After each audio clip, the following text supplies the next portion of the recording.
l'Institut des artisans de justice et de paix a organisé une conférence au Bénin ce jeudi 10 juillet 2025, centrée sur le thème de la souveraineté du pouvoir politique en Afrique. Cette conférence, qui fait suite à plusieurs autres au courant de cette année, a été animée par le professeur Nassirou Bako Arifari, ancien ministre des Affaires étrangères, de l'intégration africaine, de la francophonie et des Béninois de l'extérieur. Cette conférence visait à souligner l'importance de la bonne gouvernance pour le développement et la stabilité politique en Afrique. L'IAJP, institution de la Conférence épiscopale du Bénin, est aujourd'hui le lieu et demeure encore et dans le futur davantage un lieu de rencontre de toutes les sensibilités.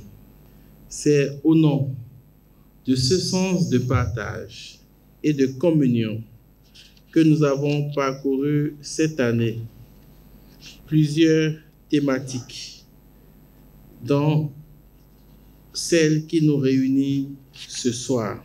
En invitant Monsieur le ministre, nous avons su dénicher l'un des intellectuels béninois et politiques qui aime la recherche, qui est attaché à la recherche, qui est attaché au terroir et qui est ancré dans des convictions fortes.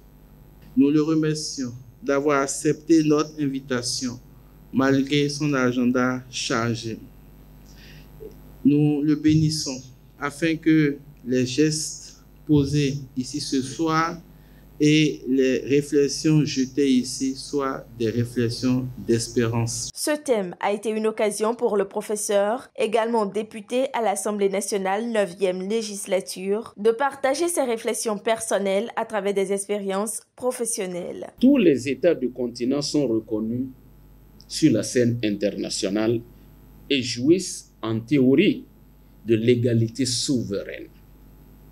Ils participent aux organisations internationales, établissent leur politique publique et disposent de constitutions nationales affirmant leur autonomie. Oui ou non? Sur papier, c'est affirmé partout.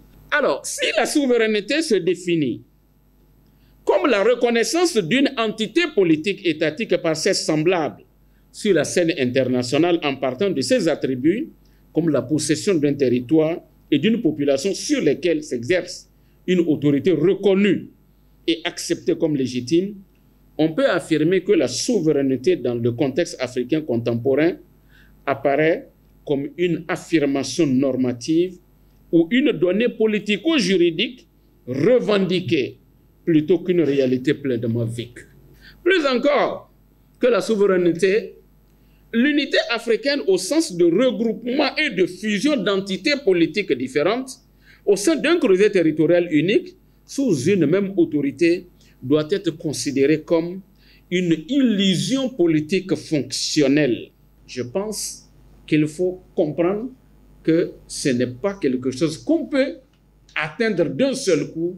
Les pesanteurs, les contradictions, les jeux des intérêts et l'espace géopolitique mondial constituent des facteurs dont il faut tenir compte. Je pense que le Bénin de la fin des années 80, 89, 90 en sait beaucoup. Et donc, il faudrait que nous travaillions aussi peut-être à cela. Au terme des échanges autour du thème qui met en exergue les enjeux majeurs essentiels pour la souveraineté, la justice, la stabilité politique en Afrique, l'IAJP conclut en ces termes. Ce cadre de discussion, de dialogue, est le cadre où nous faisons la typologie de ces expériences, la nomenclature de ces expériences, l'histoire de ces expériences. Et en tant que brillant historien, sociologue, politiste, vous nous avez mis sur un plateau, un repas très garni, et à chacun de manger selon la contenance de son ventre. J'espère que nous n'allons pas nous étouffer. Et donc, il nous revient de continuer ce chemin ensemble, en sachant que les défis d'aujourd'hui sont les défis de tous. Et tout gouvernant qui prend en charge un pays doit prendre en charge le pays comme étant une maison commune. Ce thème qui s'inscrit dans la continuité des précédentes conférences de l'IAJP qui ont pour but de contribuer efficacement au développement humain au Bénin, en Afrique et dans le monde, a suscité au thème de la présentation du professeur un dialogue alléchant entre l'auditorium et le conférencier.